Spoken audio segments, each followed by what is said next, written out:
এখনো SMFWB চুপ কেন? আজ সিসিটি কোর্স, ইসিজি কোর্স, 9টি কোর্স বাতিলের মধ্যে পড়ে আছে, তবু SMFWB কোনো অফিসিয়াল নোটিশ পাবলিশ করছে না কেন?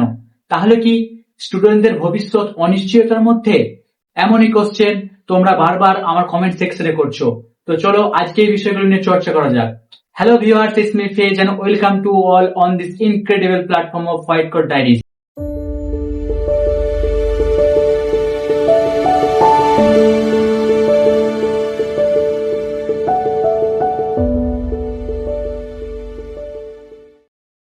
ভিডিও শুরুর প্রথমেই বলে রাখি, এই মুহূর্তে এই সময়ে দাঁড়িয়ে প্রত্যেকটি ফাইনাল ইয়ার প্রিলিমিনারি কলেজে যে সমস্ত পাঠরত স্টুডেন্টরা আছে তাদের প্রত্যেকেই পরীক্ষা কমপ্লিট হয়ে যায়। কিন্তু হাসির বিষয় হলো, মজার বিষয় হলো, এক জায়গায় SMFWB কোথায় 4000 স্কোয়ার ফিটের প্যান্ডেল তৈরি করবে, কোথাও বা সিকিউরিটি ইনভলভ হবে, কিন্তু কোনো রকম স্টুডেন্টদের নিয়ে মাথা ব্যথা এদের দেখতে পাচ্ছি না আমরা।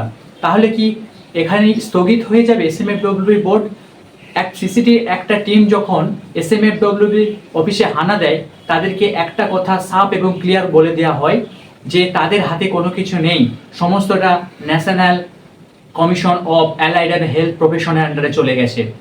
12 আগস্ট যখন ডি ফার্মের জন্য ফর্ম ফিল আপের নোটিশ বার করে SMFWB বোর্ড, তারপর কিন্তু একটা অনিশ্চয়তার অবসান ঘটতে চলছে বলে ভাবনা করা যাচ্ছে, কিন্তু কনফার্মলি এখনো এটা বলা যাচ্ছে না এটা এই অ্যালাইড হেলথ প্রফেশনের বাকি কোর্সগুলোকে সান্ত্বনা নাকি একটা সুগম পথে এগোচ্ছে SMFWB বোর্ড।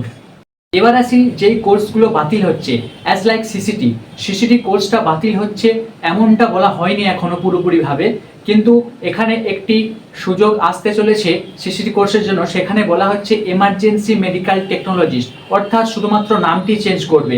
আবার ইসিজির ক্ষেত্রে শোনা যাচ্ছে ব্যাচেলার্স কোর্স আসবে। আবার কোথাও শোনা যাচ্ছে কিছু কোর্সের সাথে এমন কিছু সাবজেক্ট, এমন কিছু এয়ার অ্যাড করে দেওয়া হবে যাতে একটি ব্যাচেলার্স কোর্সের সমতুল্য করে দেওয়া হয় এবং তারা গভর্নমেন্টে ভ্যাকেন্সির জন্য অ্যাপ্লাই করতে পারে, অর্থাৎ ব্রিজ এন্ট্রির সুযোগ আসছে। সেটা কি যদি সম্ভব হয় তাহলে স্টুডেন্টদের ক্ষেত্রে অনেকটাই উপকৃত হবে। ডিএমএলটি, ডায়ালাইসিস এবং ওটিটি, এখানে এই কোর্সগুলো শুধুমাত্র বলা হয়েছে ডিপ্লোমা কোর্সগুলো চালু থাকবে, যদিও অফিসিয়াল ওয়েবসাইট নয়, এখনো অফিসিয়াল ওয়েবসাইটে কোনো কিছু জানানো হয়নি। এই কোর্সগুলো চালু থাকবে, কিন্তু বাকি কোর্সের ডিপ্লোমা কোর্সগুলো বন্ধ হবে। অর্থাৎ ডিপ্লোমার কোর্সগুলো বন্ধ হচ্ছে মানে ব্যাচেলার্স কোর্সে একটা সুবর্ণ সুযোগ আসতে পারে, অর্থাৎ একটা শ্রেণীকে দমি দেওয়া যেতে পারে। দুরকম ভাবনারই সম্মুখীন হতে হচ্ছে স্টুডেন্টদের। দেখা হচ্ছে পরের ভিডিওয় সমস্ত কিছু আরো বিস্তারিত আলোচনা নিয়ে। এরকম আরো ইনফরমেটিভ ভিডিও পাওয়ার জন্য SMFWB তথা অ্যালাইড হেলথের বিভিন্ন কোর্স সম্পর্কে জানার জন্য আমাদের সাথে থাকো, চ্যানেলটি সাবস্ক্রাইব করে। Have a good day, see you soon.